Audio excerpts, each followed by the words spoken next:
नमस्कार दोस्तों, YouTube के महाविद्या ज्योतिष चैनल में मैं पंडित गुरुराज आप सभी दर्शकों का एक बार फिर से स्वागत करता हूं। दोस्तों, YouTube के महाविद्या ज्योतिष चैनल के माध्यम से मैं लाल किताब और ज्योतिष से जुड़ी हुई जानकारी समय समय पर आप तक पहुंचाता रहता हूं। उम्मीद है आपको मेरी वीडियो पसंद भी आती होगी। वीडियो यदि पसंद आती है तो वीडियो को लाइक करें, शेयर करें और चैनल को सब्सक्राइब भी कर लें, ताकि इसी प्रकार की जानकारी आगे भी मैं आप तक पहुँचाता रहूँ। दोस्तों, पिछली वीडियो में हमने बात की थी मंगल के खाना नंबर 10 के फल एवं उपाय के विषय में। आज हम बात करेंगे मंगल के खाना नंबर 11 के फल एवं उपाय के विषय में। लेकिन उससे पहले हम जान लेते हैं कि हम खाने किस प्रकार से देखेंगे। मैं मंगल के खाना नंबर 11 के फल की बात कर रहा हूँ। हो सकता है आप मंगल को खाना नंबर 11 में ना देखकर राशि नंबर 11 में देखते जाएं। तो खाने हम किस प्रकार देखते हैं जान लेते हैं। दोस्तों, जन्म कुंडली में जहां पर लगन शब्द लिखा होता है, यह कुंडली का खाना नंबर 1 होता है। यहाँ पे राशि नंबर कुछ भी हो सकता है। यहाँ पे 2, 4, 5, 8 कुछ भी 1 से लेकर 12 तक कोई भी अंक हो सकता है, लेकिन यह खाना नंबर 1 ही है। तो लगन भाव कुंडली का खाना नंबर 1 है और लगन भाव से एंटी क्लॉकवाइज गिनती करते हुए क्रमवार खाने होते हैं। लगन भाव से अगला खाना एंटी क्लॉकवाइज गिनती करते हुए अगला खाना खाना नंबर 2, उसके बाद 3, फिर 4, 5, 6, 7, 8, 9, 10, 11, 12। इस प्रकार कुंडली के 12 खाने होते हैं और ये 12 ही खाने हमारे जीवन के विभिन्न पहलुओं के बारे में जानकारी देते हैं। तो आज हम बात करेंगे मंगल के खाना नंबर 11 के फल एवं उपाय के विषय में। खाना नंबर 11 बृहस्पति और शनि से प्रभावित है। बृहस्पति मंगल के अति मित्र हैं और शनि मंगल से शत्रुता नहीं रखते हैं। इसी कारण से मंगल खाना नंबर 11 में अति शुभ प्रभाव के होंगे। बहुत ही उत्तम प्रभाव मंगल का खाना नंबर 11 में होगा।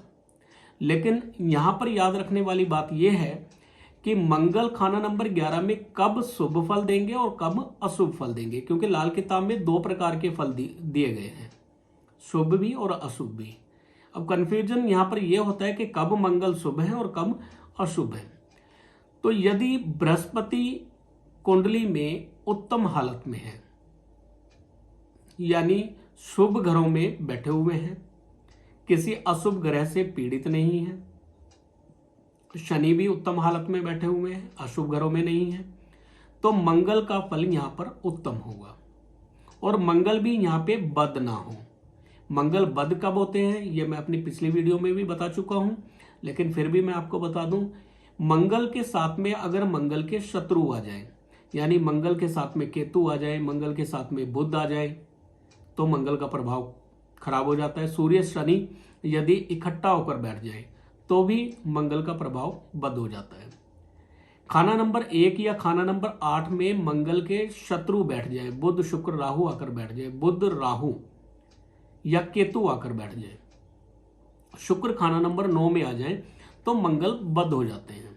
और जब मंगल बद हो जाएंगे तो मंगल का खाना नंबर 11 में शुभ फल प्राप्त नहीं होगा। अब बात कर रहे हैं हम शुभ फल की।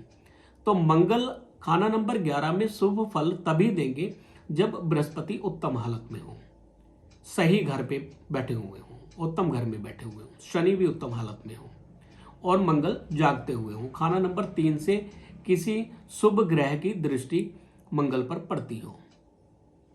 तो यदि मंगल शुभ हालत में बैठे हुए हैं तो ऐसा इंसान निडर, साहसी और धैर्यवान होगा और व्यापार से धन अर्जित करता होगा, व्यापार से धन हासिल करता होगा। मंगल 11 खाने में अगर शुभ हैं तो ऐसा इंसान गरीब घर में भी पैदा होने के बावजूद धीरे धीरे अमीर होता जाएगा और पिता भी उसके जन्म के बाद से अमीर होते जाएंगे। बल्कि बच्चे की 13 साल की आयु तक, यानी जातक जब 13 साल की आयु का होगा, पिता पूर्ण धनवान हो चुके होंगे, उत्तम हालत में होंगे और ऐसा जातक भी 24 साल की आयु से लेकर 28 साल की आयु तक पूर्ण धनी बन जाएगा, यानी पूर्ण धन हासिल कर चुका होगा। जातक व्यापार से धन हासिल करता है, राजनीति से भी धन हासिल करता है और मध्यम परिवार में होने के बावजूद बड़े बड़े लोगों से ऐसे इंसान के संपर्क बनते हैं और इनका रहन सहन भी बड़ा उत्तम देखा गया है। पर्सनालिटी बड़ी उत्तम देखी गई है, पर्सनालिटी बहुत अच्छी होती है। मंगल के कार्यों से ऐसा इंसान लाभ पाता है। केतु के कार्यों से भी ऐसा इंसान लाभ हासिल करता है। केतु के कार्य क्या है? जैसे ऐसा इंसान केतु यानी कंबल का व्यापार करता हो, खट्टी चीजों यानी इमली के काम से वह फायदा लेगा। केले का कारोबार अगर करे तो केले के व्यापार से भी ऐसा इंसान लाभ हासिल कर सकता है। या दो रंगे पत्थर, केतु यानी कुत्तों का काम, कुत्तों की पालना से ऐसा इंसान लाभ हासिल करेगा। संतान से भी लाभ हासिल करेगा, संतान लाभदायक होगी। और केतु यहाँ पे हर तरह से ऐसे इंसान को लाभ हासिल कराएगा, लेकिन कब? जब मंगल शुभ हालत में हो। अगर मंगल यहाँ पे अशुभ हालत में बैठे हैं तो हालत बिल्कुल उलट हो जाएगी। इंसान राजनीति में यहाँ पे लाभ हासिल करता है और 13 साल की आयु के बाद से पिता पूर्ण धनी हो जाते हैं अगर मंगल शुभ बैठे हुए हों। मंगल की शुभता ऐसे भी पता चलेगी यदि जातक को पुत्र संतान पैदा हो जाए या कुत्ता घर में कायम हो जाए तो भी ये एक मंगल के शुभ होने की निशानी है। मंगल आपके 11वें भाव में अगर बैठे हुए हैं तो भाइयों से भी लाभ मिलेगा, भाई बंधुओं से लाभ मिलेगा, मामू से लाभ मिलेगा और इंसान ऊंचाइयों की सीढ़ियां चढ़ता जाएगा। व्यापार से अमीर बनता है ऐसा जातक, यानी ऐसे जातक को व्यापार करने की सलाह दी जाती है अगर मंगल शुभ हालत में बैठे हुए हों। अब मंगल की अशुभ हालत की बात करते हैं। मैंने जैसे पहले बताया कि जैसी हालत बृहस्पति की होगी वैसा ही फल मंगल का खाना नंबर 11 में होगा। मंगल हमारे कुंडली के खाना नंबर 11 में बैठे हुए हैं और बृहस्पति अगर अशुभ हालत में बैठ जाए, अशुभ खानों में बैठ जाए, खाना नंबर 6 में आकर बैठ जाए, खाना नंबर 7 में आ जाए, खाना नंबर 10 में आ जाए, या बृहस्पति के साथ में राहु आ जाए, बृहस्पति के साथ में बुध आ जाए, तो मंगल का प्रभाव यहाँ पे क्षीण हो जाएगा, खराब हो जाएगा। मंगल यदि कुंडली के खाना नंबर 11 में बैठे हुए हैं और शनि अशुभ हालत में आ जाए तो भी मंगल का प्रभाव खराब हो जाएगा। मंगल के साथ में केतु आकर बैठ जाए या मंगल के साथ बुध आकर बैठ जाए या खाना नंबर 1 या खाना नंबर 8 में मंगल के शत्रु आकर बैठ जाए, जैसे लगन भाव में अगर मंगल के शत्रु बुध आकर बैठ जाए या राहु आकर बैठ जाए या केतु आकर बैठ जाए या 8वें भाव में बुध राहु केतु आ जाए तो भी मंगल का प्रभाव खराब हो जाएगा, मंगल बद हो जाएंगे। 9वें भाव में अगर शुक्र आकर बैठ जाए तो भी मंगल का प्रभाव यहाँ पे अशुभ ही होगा। ऐसा जातक कमाई करने के बावजूद, अच्छा रोजगार होने के बावजूद कर्जाई होता जाएगा। जातक अच्छा रोजगार होने के बावजूद कर्जाई होता जाएगा और अपने बाप दादा या बुजुर्गों की जो प्रॉपर्टी है, बुजुर्गों का जो धन है, उसको कौड़ी कौड़ी करके बेच देगा, बर्बाद कर देगा।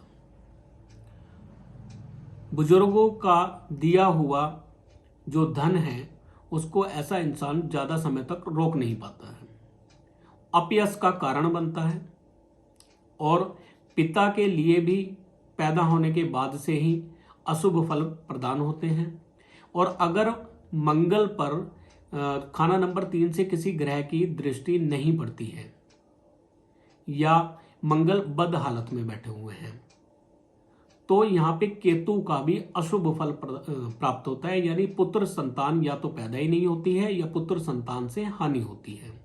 मंगल के भी हमें अशुभ फल यहाँ पे मिलते हैं, यानी मंगल और केतु के जो रिश्तेदार हैं उनसे हानि हासिल होती है, संतान से हानि होती है, मंगल के रिश्तेदार यानी भाई से हानि होती है, मामू से हानि होती है, माता के बड़े भाई यानी मामू से हानि होती है। और ऐसे लोग भी, मंगल के जो रिश्तेदार हैं वो भी दुख ही हासिल करते होंगे, दुख ही प्राप्त करते होंगे। अब मंगल के जो बुरे प्रभाव हमें मिल रहे हैं इनसे कैसे बचा जाए?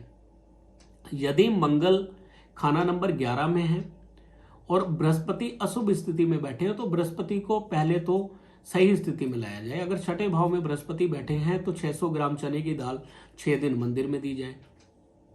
अगर बृहस्पति खाना नंबर 7 में बैठे हुए हैं तो ध्यान रखा जाए कि घर में पूर्ण रूप से मंदिर ना बनाया जाए, घंटी ना बजाई जाए, इंसान अपने कपड़े दान ना करे। और साथ ही साथ बृहस्पति को उत्तम करने के लिए हरी दाल, मूंग की दाल पीले कपड़े में सोने के साथ बांध के कहीं पे लॉकर वगैरह में रखी जाए। अगर खाना नंबर 10 में बृहस्पति है तो खाना नंबर 4 में सूर्य को स्थापित किया जाए, यानी 43 तांबे के पैसे जल प्रवाह किए जाए, हर रोज एक सिक्का जल प्रवाह करके 43 दिन तांबे के पैसे जल प्रवाह किए जाए। तो बृहस्पति को उत्तम करेंगे तो मंगल का फल उत्तम होगा। और साथ ही साथ मंगल बद का प्रभाव भी खत्म करना होगा। अगर मंगल किसी तरह से बद हो रहे हैं, खाना नंबर 1 या खाना नंबर 8 में मंगल के शत्रु बैठे हुए हैं, तो उनको ठीक करने की जरूरत पड़ेगी। मंगल को शुभ करने के लिए दुनियावी 3 कुत्तों की पालना करना उत्तम होगा, या कुत्ते का पालना करना उत्तम होगा। यानी एक काला सफेद कुत्ता अगर आप अपने पास में रखें या 3 कुत्तों की पालना करें तो बहुत उत्तम रहेगा। दुनियावी 3 कुत्ते किसको कहा गया है यह भी समझ लें। दुनियावी 3 कुत्ते कौन हैं? बहन के घर भाई, ससुर के घर जवाई और दोहता। ये 3 जो हैं दुनियावी कुत्ते कहेंगे। इनमें से किसी एक की सेवा करना, यानी दोहते की सेवा करना या साले की सेवा करना या जवाई की सेवा करना उत्तम फल का रहता है। इन 3 रिश्तों की अगर इंसान पालना करे और कुत्ता पाले तो उत्तम फल प्रदान होते हैं यहाँ पे। और इंसान घर के अंदर शहद कायम करे, किसी कांच की शीशी में या मिट्टी के बर्तन में शहद घर के अंदर रखें। चांदी की डब्बी में भी शहद घर के अंदर रखा जा सकता है। शहद घर में रखने से भी शुभ फल प्रदान होंगे। माथे पर केसर का तिलक लगाया जाए और कांच के 2 गिलास लेके उसमें गुड़ भर के कांच का ही ढक्कन ऊपर लगाकर काट के, गोल ढक्कन काट के कांच के दोनों गिलासों पे लगा के उसको विराम जगह पे दबाना उत्तम फल का रहेगा। एक काला सफेद कंबल मंदिर में देना भी उत्तम फल का रहेगा। मंदिर में काला सफेद कंबल दें और कोशिश करें कि कुत्ता अवश्य पालें। घर के अंदर एक काला सफेद कुत्ता रखें, यानी केतु की पालना करें। तो अगर आप ये उपाय करते हैं तो मंगल के खाना नंबर 11 में शुभ फल आपको मिलेंगे। और साथ ही साथ सोने का एक बेजोड़ छल्ला आप अनामिका उंगली में भी धारण कर सकते हैं। तो ये थे उपाय मंगल को शुभ करने के लिए। दोस्तों, यदि आप अपनी जन्म कुंडली का विश्लेषण कराना चाहते हैं, संपूर्ण विश्लेषण कराना चाहते हैं, तो आप अपनी डेट ऑफ बर्थ, टाइम और बर्थ प्लेस स्क्रीन पर दिए गए नंबर पर भेज सकते हैं। कुंडली फीस फोन करके आप जान सकते हैं। व्हाट्सएप पे आप ये अपनी डिटेल भेजेंगे और जब आप अपनी डिटेल भेजते हैं और कुंडली फीस आप जब भेजते हैं तो उसका स्क्रीनशॉट जरूर भेजा करें और फोन करके जरूर बताएं। देखिए, बहुत सारे मैसेज हमें व्हाट्सएप पे मिले होते हैं, हम सारे मैसेज नहीं देख सकते हैं। तो यदि आप अपनी कुंडली दिखाना चाहते हैं तो स्क्रीन पर दिए गए नंबर पर फोन करके भी बताएं। आपकी कुंडली का पूरा विश्लेषण किया जाएगा। कुंडली देखने में समय लगता है तो कृपया जल्दी ना किया करें। एकदम से फोन आने लगते हैं कि कितनी देर में नंबर आएगा, कितनी देर में नंबर आएगा, तो ऐसे नहीं होता है। कुंडली का विश्लेषण किया जाता है, कुंडली को जांचा जाता है, परखा जाता है। 3-4 कुंडलियां देखी जाती हैं, जिसमें हमें लगन कुंडली भी देखनी होती है, चलित में ग्रहों की स्थिति भी देखनी होती है, वर्षफल में ग्रहों की स्थिति देखनी होती है, गोचर में ग्रहों की स्थिति देखनी होती है, और यदि ग्रस्त को लेके कोई प्रॉब्लम है तो नवांश कुंडली भी देखी जाती है। इस प्रकार कुंडली को लाल किताब के ढंग से तो हम देखते ही हैं, वैदिक के ढंग से भी हम देखते हैं। वैदिक ढंग से उसकी प्रेडिक्शन भी करके देखते हैं, लाल किताब की भी प्रेडिक्शन करते हैं, और लाल किताब के जो उपाय हैं वो भी हम बताते हैं। तो कुंडली को संपूर्ण ढंग से देखने के लिए समय की आवश्यकता होती है। तो यदि आप अपनी कुंडली दिखाना चाहते हैं तो स्क्रीन पर दिए गए नंबर पर कांटेक्ट कर सकते हैं और थोड़ा सा धैर्य जरूर रखा करें। तो उम्मीद है आज की वीडियो भी आपको पसंद आई होगी। वीडियो यदि पसंद आई है तो वीडियो को लाइक करें, शेयर करें, चैनल को सब्सक्राइब करें, ताकि इसी प्रकार की वीडियो आगे भी आप तक पहुंचती रहे। अगली वीडियो में हम बात करेंगे कुंडली के खाना नंबर 12 में मंगल के फल एवं उपाय के विषय में। तो इंतजार करें अगली वीडियो का, फिर मिलेंगे, तब तक के लिए नमस्कार।